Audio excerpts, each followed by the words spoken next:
Ya, Assalamualaikum warahmatullahi wabarakatuh. Rekan-rekan Gerbang 7 Tangsel di mana saja Anda berada, selamat jumpa kembali dengan channel ini. Ya, kami baru mengupload video kembali karena memang ada suatu hal yang kemarin-kemarin, minggu-minggu kemarin banyak kesibukan di luar ya. Oke, sekarang ini kami akan coba mereaction satu buah video dari Jagat Komando yang judulnya hari ini Malaysia gugat RI ke WTO. Apakah memang demikian, Malaysia sampai menggugat Indonesia kan ke WTO? Karena memang beberapa bulan yang lalu kita tahu bahwa Indonesia menghentikan ekspor nikel dan lain-lainnya ke Eropa, dan ternyata Malaysia pun juga merasa dirugikan. Apakah yang dirugikan oleh Malaysia terhadap Indonesia menghentikan ekspornya ke WTO atau ke Eropa? Kok Malaysia yang tiba-tiba gugat Indonesia?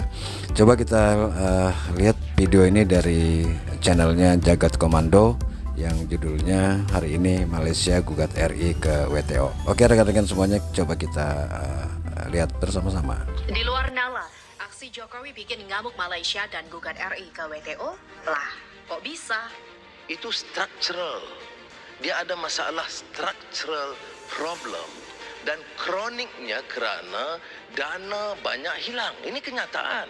Ya, kita boleh ada pendapatan yang meningkat, pertumbuhan yang baik, tetapi kalau kita tak dapat jamin umpamanya kerugian besar dan penyalahgunaan kuasa dan rasuah, dia tidak akan dapat memberi pembelaan. Tetapi kenyataan tidak boleh dimungkiri. Hati-hati membuat kebijakan. Begitu salah sedikit bisa berdarah-darah, dan itu sudah ada contohnya di Inggris. Karena salah sedikit kebijakan, salah membuat policy, hasilnya bisa kemana-mana. Inilah yang kita tidak mau. Anda tuh 2 tahun yang lalu sudah telepon saya. Anda semua mau mendikte. Saya bilang, you cannot do this. Saya bilang pada dia. Today is different. Kita harus sama. Saya bilang, kamu nggak bisa begitu lagi.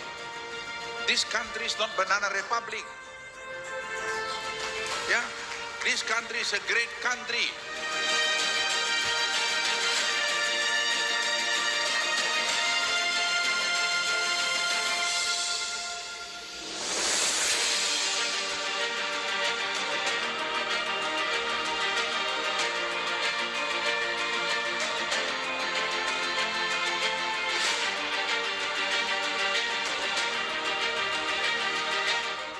Presiden RI Joko Widodo resmi melarang kegiatan ekspor biji bauksit mulai Juni 2023. Pelarangan biji bauksit ke luar negeri mempertegas amanat Undang-Undang Nomor 3 Tahun 2020 tentang pertambangan mineral dan batu bara atau Minerba. Pelarangan ekspor biji bauksit tentunya akan merugikan di Indonesia, khususnya adalah Uni Eropa Cina.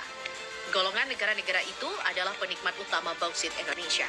Dalam catatan Perhimpunan Ahli Pertambangan Indonesia atau Perhapi, produksi biji bauksit Indonesia per tahun diperkirakan mencapai 40 juta ton, di mana 35 sampai 36 juta tonnya diekspor ke Uni Eropa dan juga Cina. Sementara Indonesia hanya bisa menyerap 6 juta ton untuk kebutuhan dalam negeri. Negara pengimpor biji bauksit Indonesia saat ini adalah Uni Eropa dan Cina.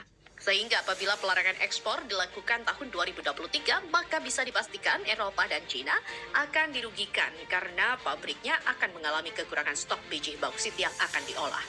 Namun ada yang aneh, baru-baru ini negara Malaysia membantah pelarangan ekspor bauksit yang dilakukan Indonesia sebab Malaysia merasa sangat dirugikan dengan kebijakan itu. Jika dilihat dari survei negara penikmat bauksit di Indonesia, ialah negara Uni Eropa dan Cina.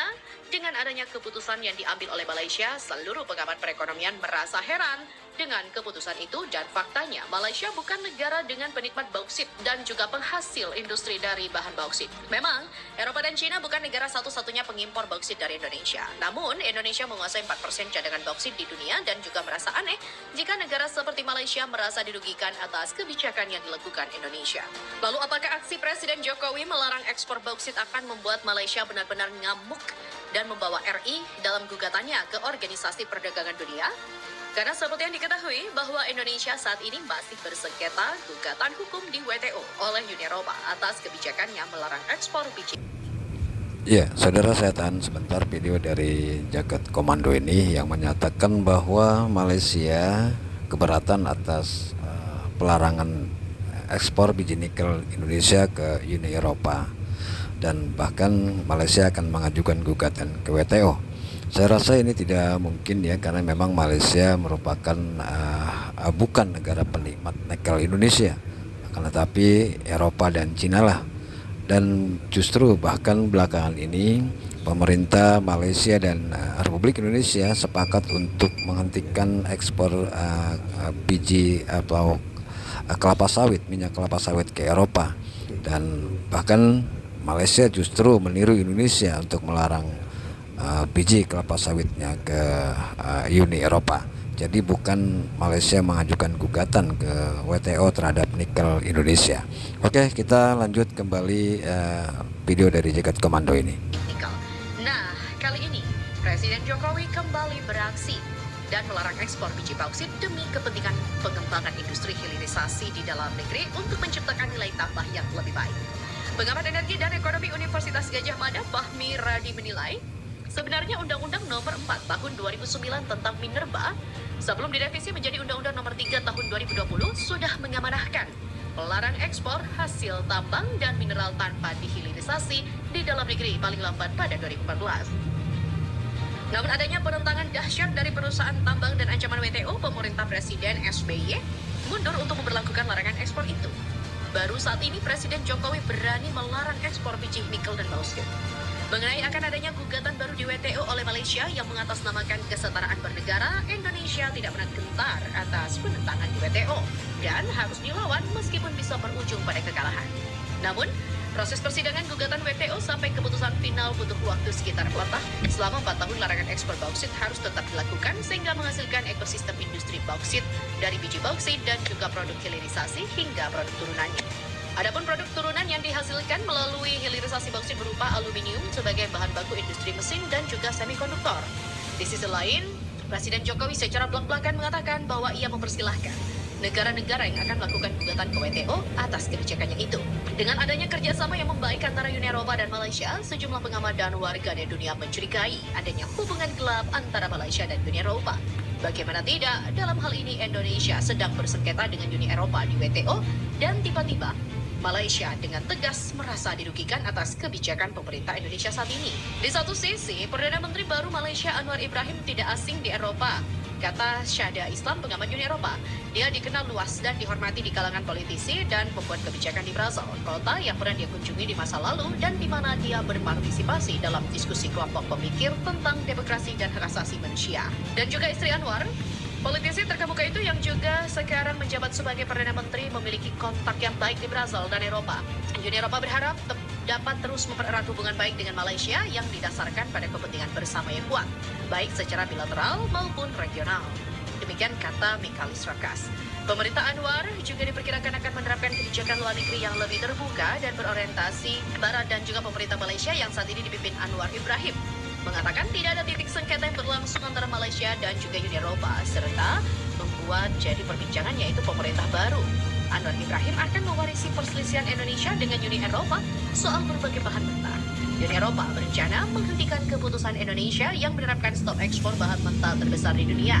Mereka telah mengajukan keluhan kepada Organisasi Perdagangan Dunia (WTO).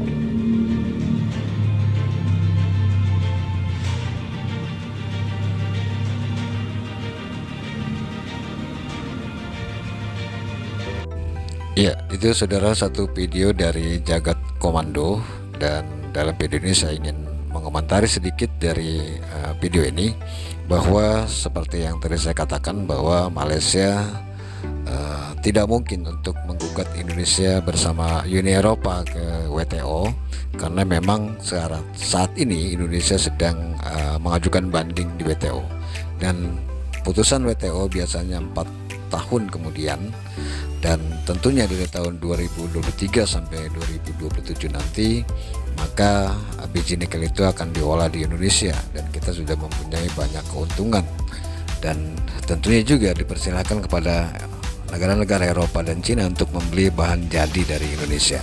Jadi saya rasa tidak mungkinlah Malaysia mengajukan gugatan ke WTO karena memang Malaysia tidak ada kepentingan di dalam kebijakan dari pemerintah Indonesia terhadap pelarangan ekspor nikel ke Eropa dan Cina.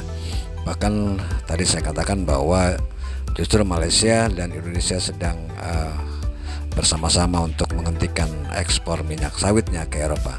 Oke rekan-rekan sekalian, terima kasih atas perhatian Anda. Ya, bagi rekan-rekan yang mempunyai pendapat lain tentang video ini, silakan tulis di kolom komentar. Terima kasih atas perhatiannya. Saya akhiri. Assalamualaikum warahmatullahi wabarakatuh.